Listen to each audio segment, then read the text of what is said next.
Gloves here, and this is the first video in the Rhythm 101 series. Someone asked me, how do you know what rhythms to write? How do you program drums and all these things? And I really began to think about this. They even recommended doing a series.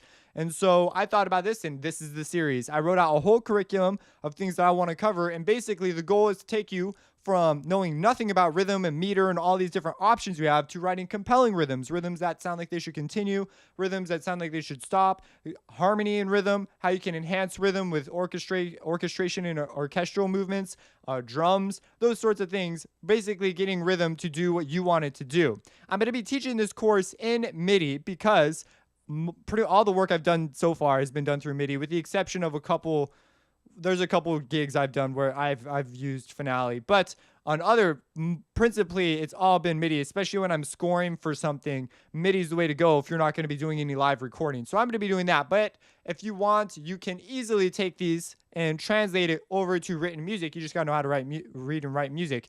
And if you're curious about that, and I am kind of relying on you at least having gone through some of the basic videos in this series, check out my MIDI music theory series. And in that series, I cover, in music theory, I go all the way through seventh chords. I go through chord progressions, cadences, melodic writing, and I'm going to be calling on that as we get more and more advanced. So I kind of expect you to go through that at the same time as you go through this. But we're going to be looking at, meter, drums. We're going to be looking at how to create those compelling rhythms that sound like should go, and also how to keep rhythms from being obtrusive.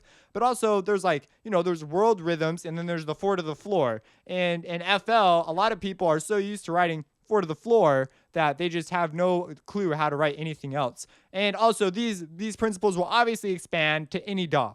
You may see me do things occasionally that might be specific to FL, but like 99% of this material you can apply in any DAW. I'm constantly shifting between DAWs. And the number one thing that you really need to know when you move to a new software is, how do I do the thing I want to do? Because once you know what you want to do, all you got to know is, what's the navigation? How do I open it up? And then you got to sort of learn the workflow of that particular software.